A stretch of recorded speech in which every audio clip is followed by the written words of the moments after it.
Okay, this is the final lecture on Beowulf. The last lecture picked up, or ended, I'm sorry, with um, the end of what Tolkien refers to as part one, uh, Beowulf at his height. Um, so, uh, and again, Beowulf in youth. Right? So the next part is old age, and it will be the demise of Beowulf. And again, I just want to make the point that Tolkien makes about the genre of this poem, not an epic, but not an epic because it is not, while it is a in some ways a valorization of an ideal in the culture, in the pagan Norse culture. It's not written by a pagan. So it doesn't come from within the culture. It's sort of projected onto the past. And again, as Tolkien points out, it lacks a kind of historical grounding. So it's very unclear that, the only glimpse we have into this period, which Tolkien suggests is around 500 AD, 600 AD, is this poem that we have. It's a literary text. It's not a historical document. So Tolkien's point that this is a heroic elegy. It's an elegy. It's a poem lamenting the loss of heroism. Um, Beowulf comes to recognize the entire culture. So at some point, what's being I think what's I'm going beyond what Tolkien explicitly says. My reading of Beowulf is that Beowulf himself, remember, he's not a literary. I mean, he's a literary character. There's no historical uh, Beo or Beowulf name doesn't exist. So he's an ideal representative of the culture, right? He has he has been able to gain glory. He is able to be courageous, but he is able to avoid what seems to be almost inevitable, or at least a too often possibility in this culture, in this code, that vengeance is directed inward towards kin, um, or um, or it results on the side of a lord in being greedy, in forgetting about danger, right? And so the culture falls apart from within in both instances. So um, that that sense of the culture in crisis, Beowulf in some ways avoids those. It becomes an exemplum of of the um, of the code that does not devolve into evil. And I've suggested another possibility that that Beowulf doesn't, in despair, turn to pagan rites of human sacrifice. Um, so those three things Beowulf avoids. He seems to be a kind of ideal figure.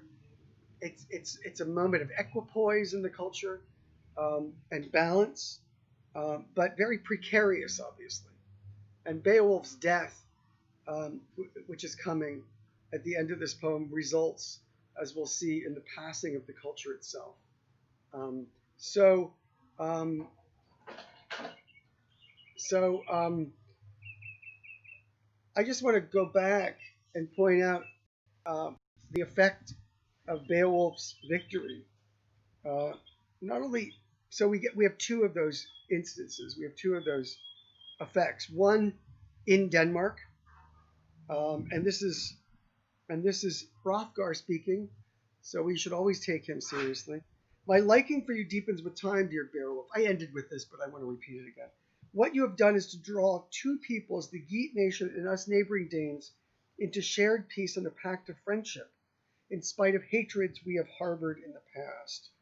So he's healed the rift between Denmark and Geatland. He's also healed the rift within Denmark. And notice one of the aspects of this, it's suggested that this had to have taken place by an outsider. There was no one in Denmark, among the Danish people, among Hrothgar's people, who were able to solve this. This really needed to happen from without. So the healing comes from without, comes from Beowulf and from Geatland. All right. The other interesting thing is that after he returns to Geatland, it seems he gives all of his gifts to Hygelac, the Danish, the Geatish king, right? And he recounts the whole story, so it's interesting to hear the story told again from Beowulf's standpoint. I will not go over it, but it's there in miniature. The effect on the Geats of Beowulf having done this is interesting as well, and I want to try to make this point very explicitly. He says, the poet says, thus Beowulf bore himself with valor. He was formidable in battle, yet behaved with honor and took no advantage. And so, formidable in battle, courageous, but does not fight unfairly, and never cut down a comrade who was drunk, kept his temper, and, warrior that he was, watched and controlled his God-sent strength and his outstanding natural powers. He had been poorly regarded for a long time. It seems like Beowulf himself, they didn't take him very seriously because he didn't do these things. Was taken by the Geats for less than he was worth, and their lord too had never much esteemed him in the mead hall. They firmly believed that he lacked force, that the prince was a weakling, but presently every affront to his deserving was reversed. So Beowulf's reputation among his own people grows in stature here. I think a very important point, and again, it's so explicitly stated. He's able to control his temper. He's able to exact vengeance when needed. He's able to protect his people, but he doesn't resort to inflicting that violence on his own kin. It strikes me that the symbolism of this is so apparent that it's on the surface of things. The dragon now, enter the dragon, right? Part 2, immediate. This also is an indication of the genre of the poem, because he shows up and Beowulf takes over as king, right? This is given very short in the narrative, a couple of lines, and then we get Beowulf ascending. The wide kingdom reverted to Beowulf. It says at 22:08. The wide king reverted to Beowulf. He ruled it well for 50 winters, grew old and wise as warden of the land. If you look at that on the page, if you go to page 151 on the text, it is exactly 3 lines. So those were 50 years of peace and prosperity. They're not part of the poem. This poem is not about peace and prosperity. The monsters, the challenge of chaos, of evil, is the sole topic of this poem. Anytime anybody is mentioned as achieving wealth and success, there's always a warning, there's always a fall, there's always a failure. Okay, so 3 lines devoted to Beowulf's 50 years. By the way, keep this in mind, 50 years is a very important number, as we'll see. It'll give us a clue about what the symbolism of the dragon is. Until one began to dominate the dark, this is at 22:10, a dragon on the prowl from the steep vaults of a stone-roofed barrow where he guarded a hoard. Okay, the stone-roofed barrows that you find, I've seen a couple of these. I've seen one very close, about 20 miles from Stonehenge in England. barrows are these big round mounds that hoards of treasure, they're burial mounds, um, and they're frequently they would be like cemeteries, for us. You know, I think everybody has the sense of being in a cemetery at night is a kind of creepy thing, maybe even in the daytime. Um, just a digression. I'm sorry, this will be hopefully my only digression. If you ever want to see a very creepy cemetery, um, north of London, about 20 miles at the very outskirts of London, is Highgate Cemetery. I've been there with my wife in the daytime. It's creepy in the daytime. It's really a magnificent place to visit, but it's a creepy cemetery. Karl Marx is buried there, for what it's worth. Um, so yeah, the Barrows would be a haunted kind of place, a place to stay away from. So what happens is this is an interesting scene. It's described over a number of lines, but a man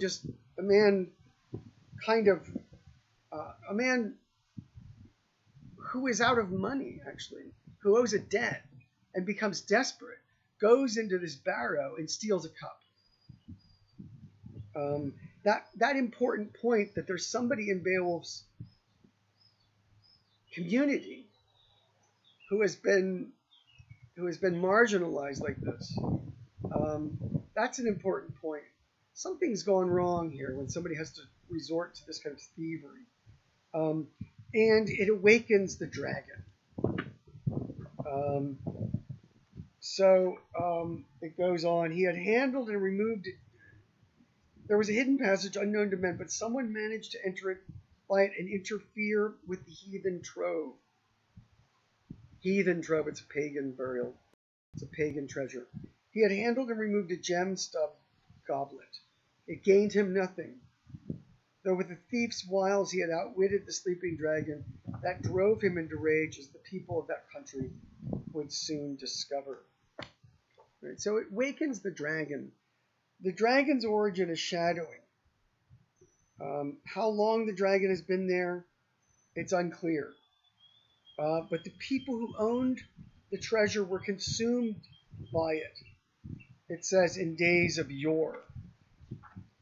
22:36.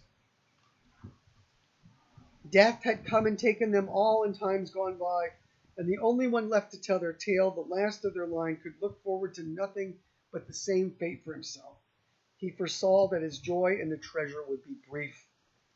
So the treasure brings nothing good. It's a symbol of greed, clearly. And then pillage and slaughter. This is a kind of summary of the culture, right? Pillage and slaughter have emptied the earth of entire peoples, right?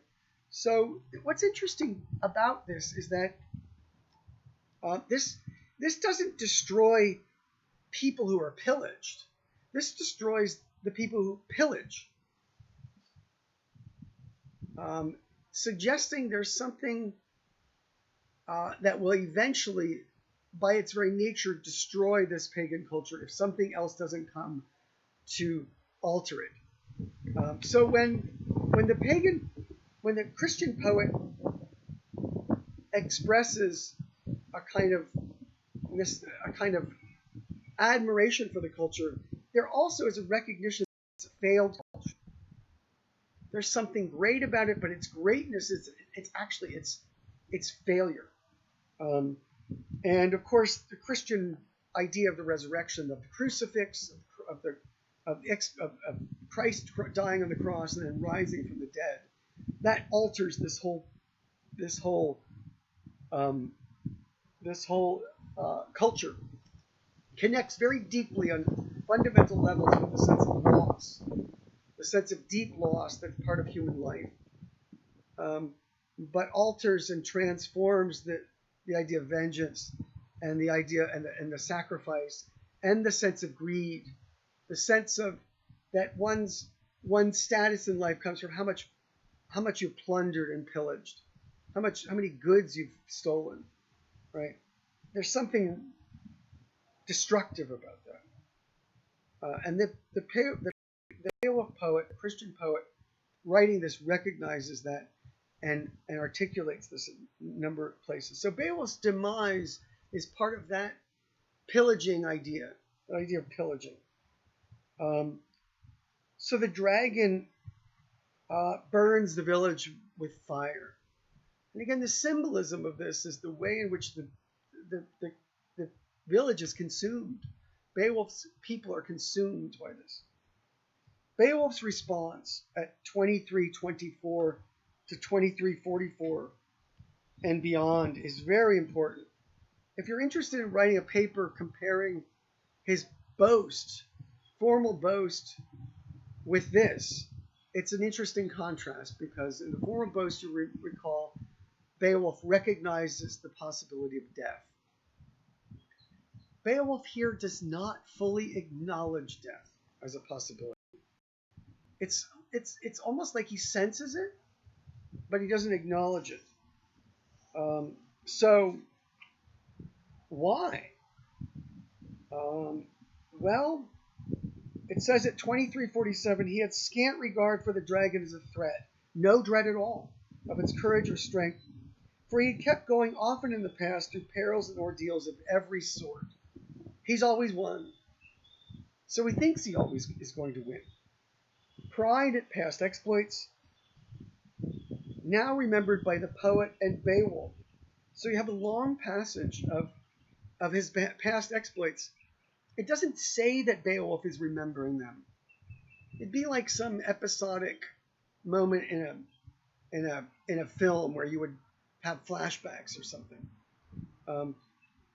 It doesn't matter if Beowulf is recounting these to himself. The poet is recounting them to us, so we recall them, so we know them, and we know that in Beowulf's mind these are all front and center. He doesn't think about failure. So 23:54, again, a big change from the boast, the formal boast.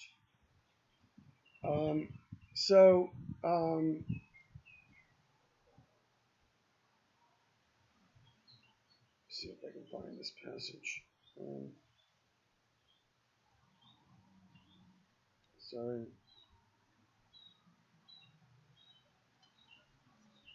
I'm sorry. This memory is from 23:54 to 23:96. So this is the summary of his response, 23:97. And so the son of Ecgtheow had survived every extreme, excelling himself in daring and danger, until the day arrived when he had come face to face with the dragon. He takes 11 comrades in with him. And then the guy who stole the cup, he brings him along. The number becomes 13. Unlucky number? Sure, they knew that 13 was an unlucky number. If you know anything about Tolkien and The Hobbit, you'll know that Bilbo Baggins is chosen for the adventure to steal the cup. He steals a goblet out of the dragon's lair that unleashes the dragon's anger straight out of The Hobbit. Straight out of Beowulf. But they're 13 in number, and Bilbo is chosen to be number 14. That's why one of his names is the lucky number. So this is very unlucky, bringing in 11 men. The 12th is the thief, and Beowulf makes 13. Another aspect of these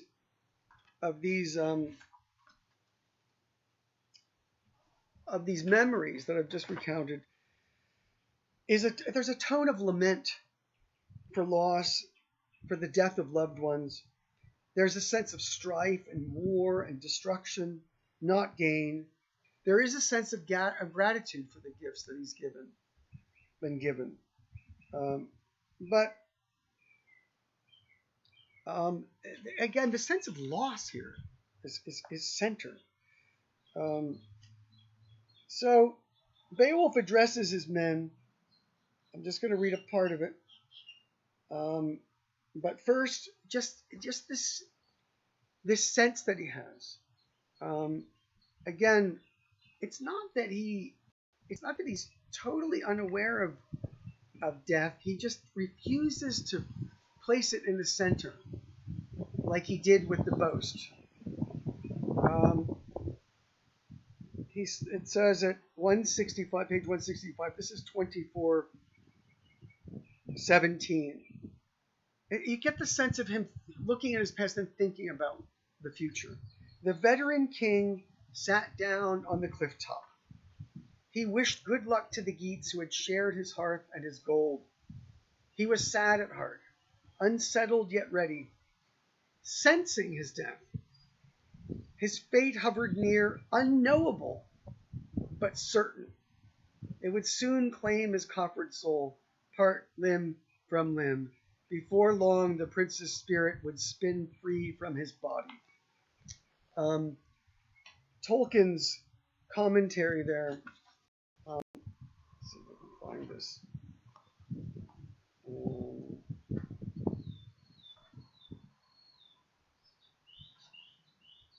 If I can remember.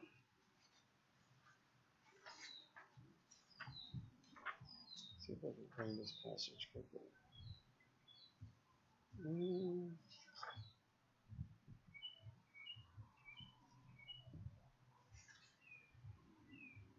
I think he mentions it perhaps somewhere else.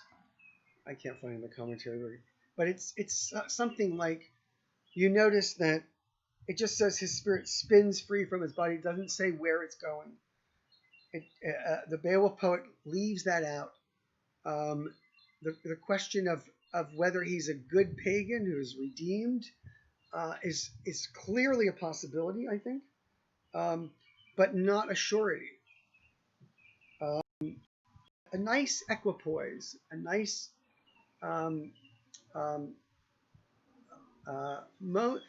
if he was a very particular kind of Christian who looked at the pagan past as wholly evil, he wouldn't even write the poem, right? He wouldn't write the poem, but the poem would have a different exemplum, right? A Beowulf going to hell or something like that. It doesn't happen. But there is a sense that his spirit goes on. There is a kind of sense of that too in pagan culture.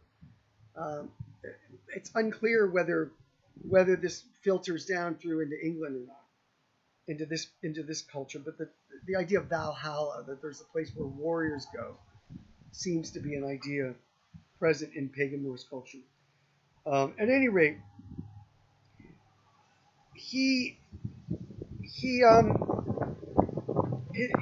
addresses them and says he will go alone.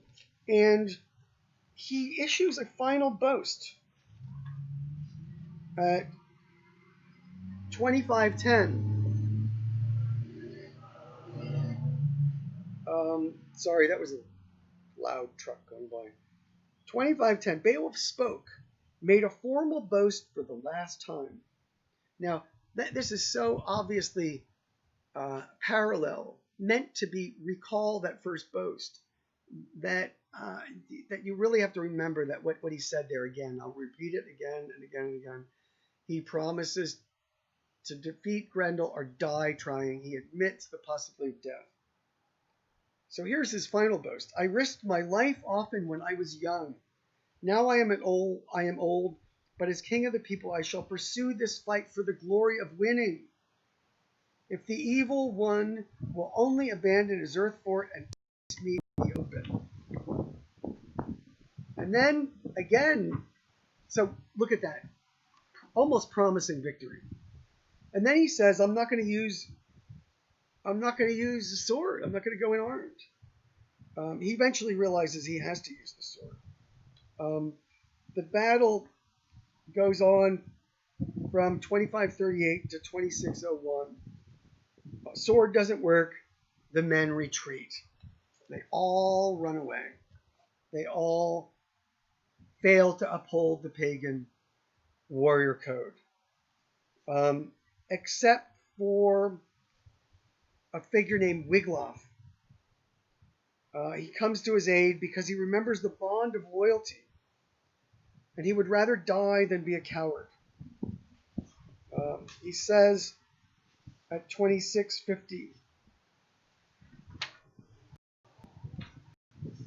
very windy here right now. It's Sunday afternoon, it's early afternoon. As God is my witness, I would rather my body were robed in the same burning blaze as my gold giver's body than go back home bearing arms. There is the pagan idea of loyalty to one's Lord. He's given me gifts. I've sworn a bond of loyalty. I'm going to uphold this. That is unthinkable unless we have first slain the foe and defended the life of the prince of the weather geese. I well know the things he has done for us deserve better. Should he alone be left exposed to fall in battle, we must bond together shield and helmet, mail, shirt, and sword. He says Wiglaf gets it right about courage. He doesn't say he's going to defeat the dragon. He says, I shall stand by you at 1668. I'm sorry, 2668. I shall stand by you.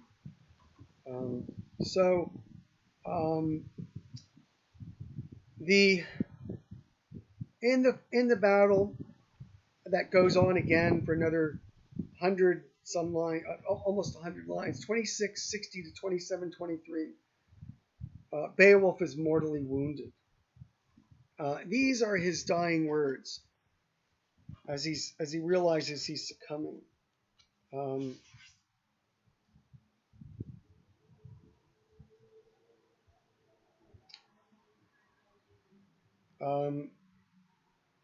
He pronounces himself a fit king.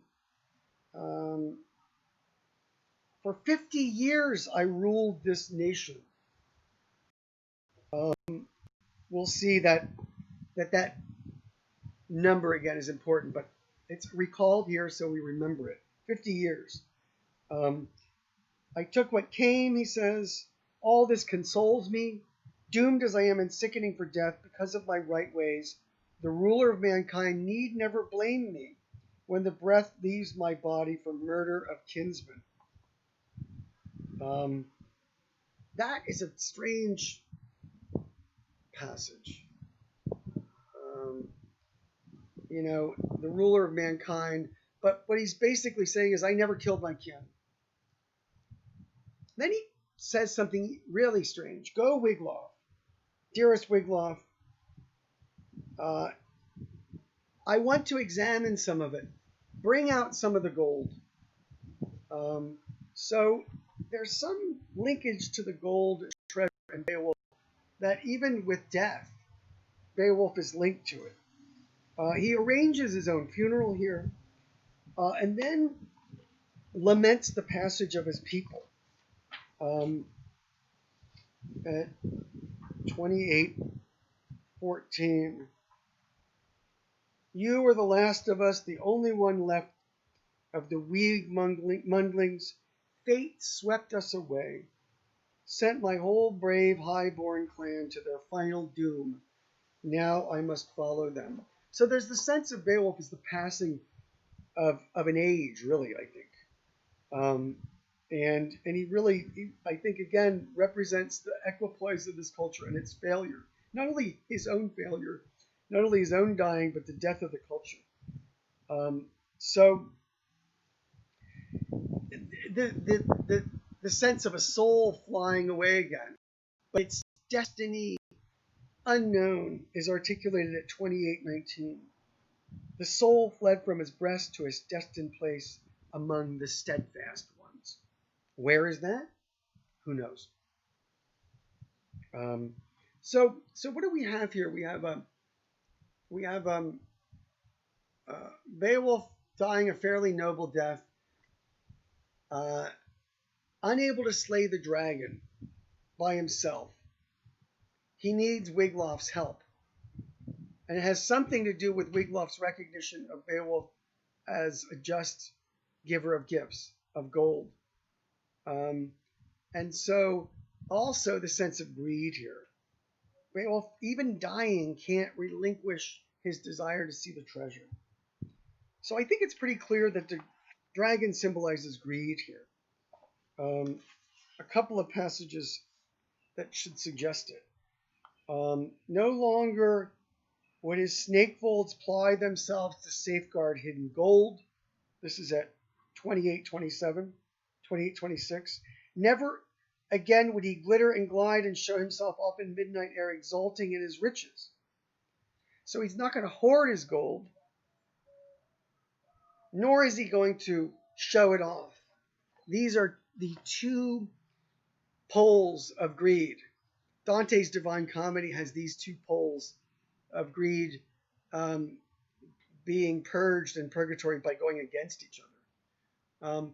One is hoarding, keeping it away from people. One is being, so that's the aspect of hiding it, right?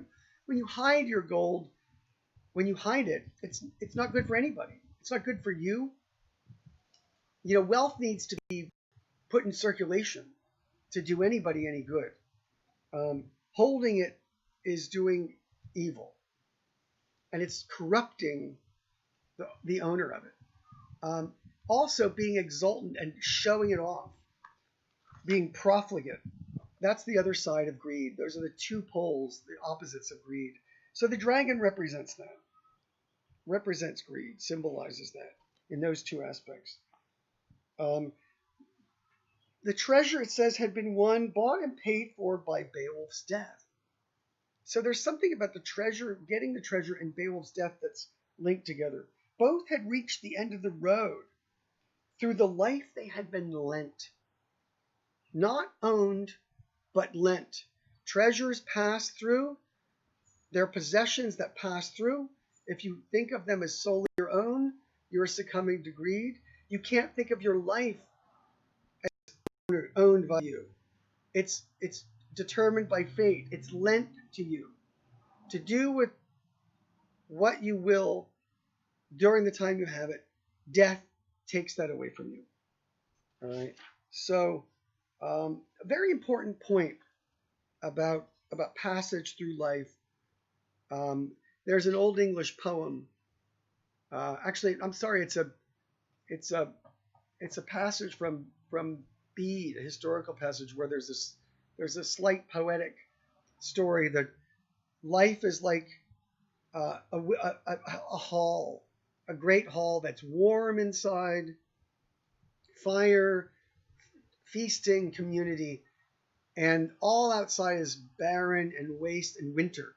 And a bird flies in from one window and flies through the warm hall and goes out the window, and life is that flight inside, and outside is winter. So that's the sensibility here, I think. Again, even despite the sense of the spirit flying free, I think there's the sense that this life is passing, and is as the Old English would put it, long and lena, long and slender. Long in the sense of actually being wearisome. Even if it's short, even that shortness, because of suffering, makes it wearisome. The sense then of fate and God coming together is articulated at 28:55. Much as Wiglaf wanted to, there was no way he could preserve his lord's life or alter in the least the Almighty's will.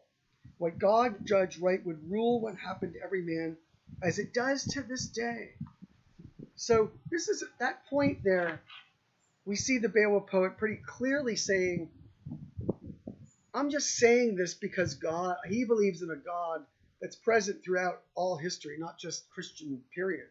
So while Beowulf didn't know it, God was already there, and God determined what Beowulf would happen. What happened to Beowulf? God determined the time of his death. Beowulf would call that fate. Right? Fate ends life. Okay. So what do we have? The last picture of Beowulf lying side by side, looking in the dragon's face.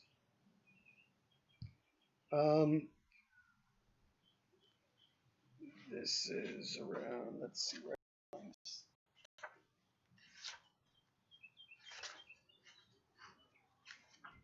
Sorry. The serpent, this is at 39. The serpent on the ground, gruesome and vile, lying facing him. The fire dragon was scarcely burnt, scorched all colors. From head to tail, his entire length was 50 feet. All right, you don't say 50 years Beowulf ruled it. Beowulf says I ruled for 50 years, and then say the dragon was 50 feet long without trying to make a point. The dragon represents the 50 years of Beowulf's rule, in which he grows sleepy, or he grows tired, he loses his vigilance. He doesn't care he grows prideful. Strangely enough, the older he gets, the less he thinks about the possibility of death, because he's always come through. And so the dragon represents, again, that element of pride. And we see greed. So we see the two ways in which Grendel and Grendel's mother symbolize something tragic, something that destroys the pagan Norse ideals as they're practiced from within. The greed as well. And you see that both of them are connected by a refusal to acknowledge death. When you refuse to acknowledge death, you can treat others with impunity, including your own kin. You forget that that's a problem, and you think of yourself as godlike. So you can do what you want with your goods. Both of them violations of the pagan warrior code. All right. So Wiglaf comes to finally represent that, but it's too late for Beowulf's life. Why does it take another one to come in and destroy the dragon? Well, because greed is by nature inward and selfish. He actually requires a selfless act, just like Beowulf came from outside the culture and defeated outside of the community of Denmark to defeat Grendel and Grendel's mother. Wiglaf comes from outside to try to help defeat greed in Beowulf. And he does so because Beowulf had given him gifts, the gold. So Wiglaf's failure here is not Wiglaf's failure, it's the failure of human nature. The fact that he still wants to see the treasure as he dies shows that greed, perhaps, is one of those desires that never goes away for anybody. There's still a touch of it. We all want to keep a little for ourselves because life is uncertain, because our physical needs demand it. And we may at one point need those gifts. We need that money. So it's a part of human nature. These are two, again, it shows the way this poem is a kind of universal poem, even in the context of the pagan Norse culture. But these are universal aspects of human nature. What make this poem interesting because it tells us something about the pagan Norse culture that we don't have, that has been lost, and it tells us something about universal human tendencies, I think. So we find that the treasure is actually under a spell at 3052, and it meant that no one was ever permitted to enter the ring hall unless God himself, mankind's keeper, true king of triumphs, allowed some person pleasing to him, and in his eyes worthy to open up the hoard. Who would that be? Someone, someone not susceptible to greed. And again, take a look at the guy who stole the goblet. He did so out of need. Why? Because he owed some money. There's something symbolic about that. It suggests something not quite right about the community that Beowulf has presided over. So really, no one can go in this treasure. No one is worthy of that because everybody has a tendency to greed. It will corrupt everybody. Beowulf is implicated in this again at 3062. What came about brought to nothing the hopes of the one who had wrongly hidden riches under the rock face. Right. First, the dragon slew that man among men, and then he is slain. So the dragon gets nothing out of this.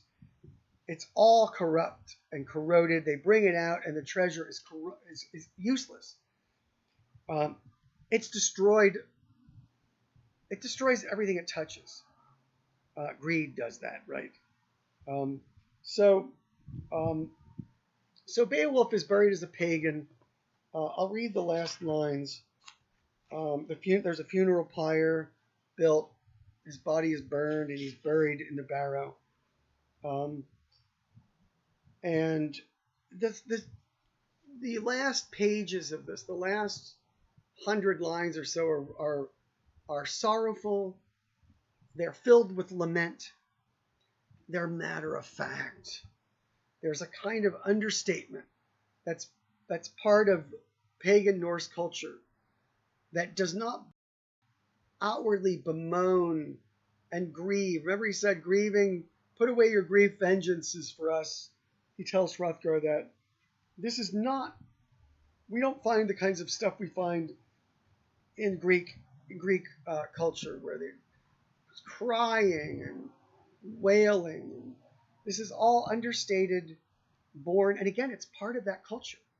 You have to recognize the difference between pagan Norse culture and the culture, the pagan culture of the southern climes, Greek and Roman.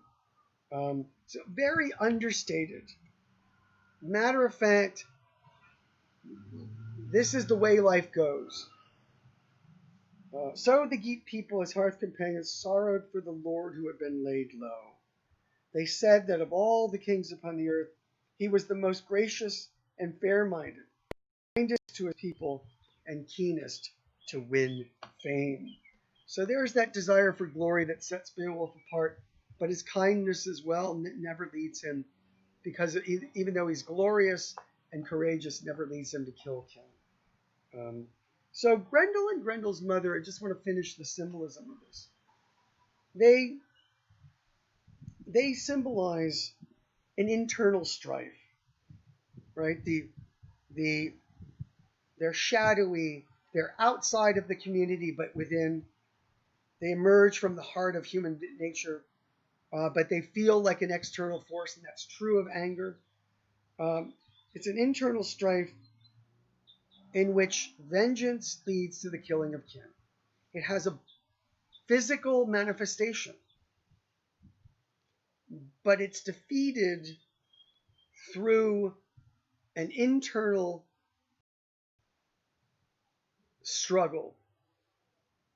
And that's what the struggle, the two defeats, first breaking off the arm that holds the sword, and then destroying the mother of all of that through her own weapons. Again, the kind of facing down of the kind of think of how you would have to do this. You would stand there without arms, and you would face the sword, and something in that would change the person. This is what I'm thinking is the reality behind this. behind the symbolism. That's real courage.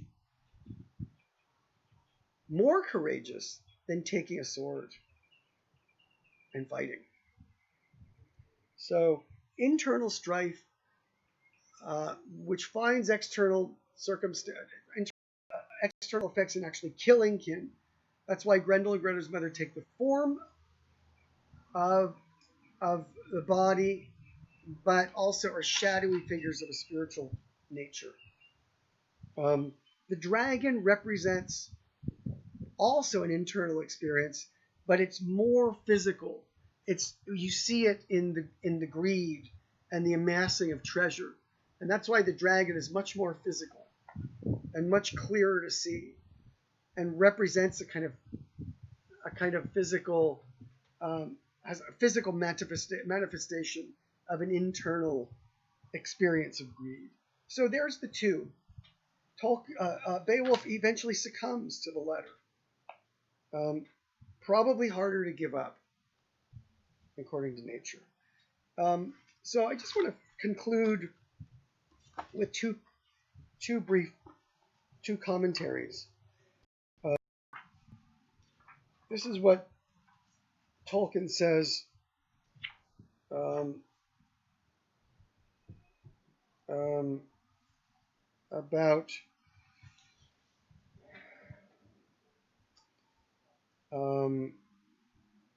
about the general tone and the use of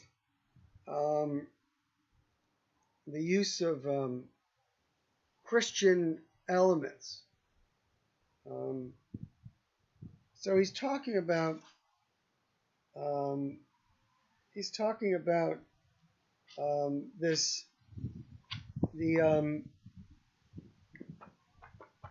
the strife, right? The way strife appears, and the way this is articulated, and the passage, the general sense of the passage, and there are allusions to this in English stories, and one of them is in one version of a letter from Alcuin, a celebrated Northumbrian theologian and man of learning, A.D. 797, close, that is, to the probable date of the composition of Beowulf, to Spiritus, Bishop of Lindisfarne. Alcuin says, in the rectory of the monks, the words of God should be read. There it is fitting that the reader be heard, not the harper, the discourse of the fathers, not the songs of the pagans. What has Ingeld to do with Christ? Right? So the sense here of, in religious communities, in Christian communities, which would be priests and monks, that they should not be listening to stories of pagan heroes, that they should be listening to the works of the church fathers and scripture, all Christian works. The magnificent sense of this is what has Ingeld to do with Christ. St. Jerome, who translated the Bible from Greek into Latin, said something similar. What does Jerusalem have to do with Athens? What does Athens have to do with Jerusalem? Why should we be reading Greek pagan poets when we have scripture? Strangely enough, when Jerome went to translate the Bible, he saw that all the literary figures of the Bible corresponded to pagan stories, and he wound up, after translating scripture into the vernacular, wound up saying, "Oh, I think we should read pagan literature." So this seems to be a kind of the norm, right? One possible way of thinking about things. Don't read. You can find nothing profitable from pagan stories. That's the idea. So Tolkien goes on. If that's true, Beowulf poet, that's why I said somebody like this wouldn't even write a poem like this. You're not even supposed to read it. Right? So this interesting passage tells us no more for our present purpose than that Ingeld's name was probably pronounced Ingeld, and that lays concerning him must have been extremely popular for him to be thus singled out as the typical pagan hero. For general criticism, it tells us a good more. Alcuin is rebuking monks for listening to native English lays sung to the harp, and for still, yeah, you don't want to listen to music. You don't want to listen to songs, especially to music, right? Get rid of the electric guitar. Um, get rid of the harp. And for still taking an interest in pagan kings who are now lamenting their sins in hell. This rebuke is, of course, evidence of the existence at once of a stern and uncompromising reforming spirit, and of laxity, probably culpable laxity for monks. But it shows at any rate the possibility of the combination of Latin and vernacular learning in the 8th century. There is also a via media, a middle way. Via media means middle way, which, no less Christian than Alcuin, yet does not consign all the past to oblivion or to hell, but ponders it with increased insight and profundity. This is the way of the poet who wrote Beowulf. More regretfully, he refers to the men of old being ignorant of God. Again, the sadness with which the Beowulf poet writes about the pagans, writes of their heroism, that not all is to be rejected, but the sadness that they also do not know Christ. By the way, this is clearly Tolkien's attitude of a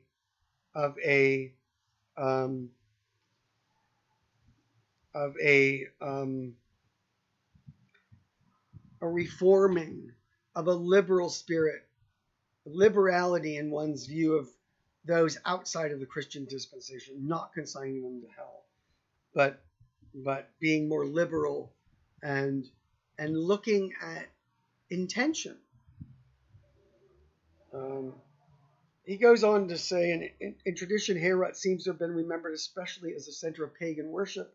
We may suspect that this is of importance in the feud, right? And again, that sense in the background of a pagan rites of human sacrifice. They would have been one's own kin sacrifice. I didn't mention this. You wouldn't take an enemy and sacrifice them. You would sacrifice one of your own kin, which makes this especially poignant. So, again, this is the center of Tolkien's thought. I'm pretty convinced. I'm absolutely convinced. I taught a whole course on it last semester, in which I argue that the Beowulf poem and Tolkien's admiration for the Beowulf poet and his agreement with the Beowulf poet that the pagan past is something worthy of respect on its own grounds, and something perhaps that needs to be reclaimed. The sense of fighting evil not for the sense of reward, but for the sense of fighting it on its own grounds is a remarkably noble thing. And should be recovered and seen for what it is. And the Beowulf poet sees it. Tolkien wrote The Hobbit and the Lord of the Rings to reproduce it for our present age. There's no doubt about it in my mind. So one last commentary, which is the end of the commentary at the end of the poem. It's about the burial, the ship burial, the burning and the ship burial here of Beowulf. First of all, the treasure is not just some lucky wealth that will enable the finder to have a good time and marry a princess. It is laden with history. That's, by the way, a jab at Brother Grimm's fairy stories. It is laden with history, leading back into the dark heathen ages beyond the memory of song, but not beyond the reach of imagination. Not till its part in the actual plot is revealed, to draw the invincible Beowulf to his death, do we learn that it's actually enchanted. The gold of bygone men was wound about with spells, in which the quintessence of buried treasure is distilled in 4 words, and accursed. You don't go near barrows. By the way, the very first problem that the hobbits get into in the Lord of the Rings is they fall asleep by a barrow mound, and they're sucked in and almost dead. It takes Tom Bombadil to come and rescue them. Okay, so this passage rivals the exordium on the ship burial as that very rare thing, an actual poetic expression of feeling and imagination about archaeological material from an archaeological or sub-archaeological period. So again, we have a poet writing who sees barrow mounds, who sees halls, who sees signs of pagan culture everywhere, right? But not the actual practice. And so writing about the practice, not as a historical expression, but as a poetic expression, and therefore symbolic and not literal. That's why when you take the dragons and Grendel and Grettir's mother, literally you laugh at them. They're laughable. They're cartoon figures. They're not meant to be. They're symbolic. Many such mounds existed in Scandinavia and even in England in the 8th century, already ancient enough for their purpose and history to be shrouded in mist and fear. Here we learn what men of the twilight time thought of them. And of course, the writing and the elegy are good in themselves and not misspent. Since the ashes of Beowulf himself are now laid in the barrow with much of the same gold, though much also is to melt in the fire and pass down into the oblivion of the ages. But for the poet and the chance relenting of time to spare this one poem out of so many, this too almost fate decreed, that shall the blazing wood devour the fire enfold, of the others we know not. What that is a reference to is the fact that this poem, the Beowulf poem, the only manuscript left, survived a fire in 1737 that damaged a ton of Old English manuscripts. That's why we don't have records. But the Beowulf manuscript was preserved intact.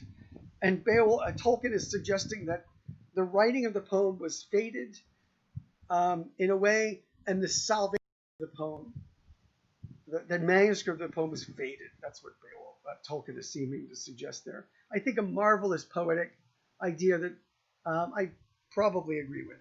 There's something fated about the way this poem kind of passes out of memory in a lot of ways. Had it effect in the medieval period, the early medieval period, but seems to have had very little effect in some ways on writing after that, is preserved by happenstance, and because it is not consumed in the fire, becomes a subject of scholarly debate that reaches its height with Tolkien, who writes in 1935 Beowulf, the Monsters and the Critics, and reclaims its power as a literary poem. And that's where I will end my lecture today.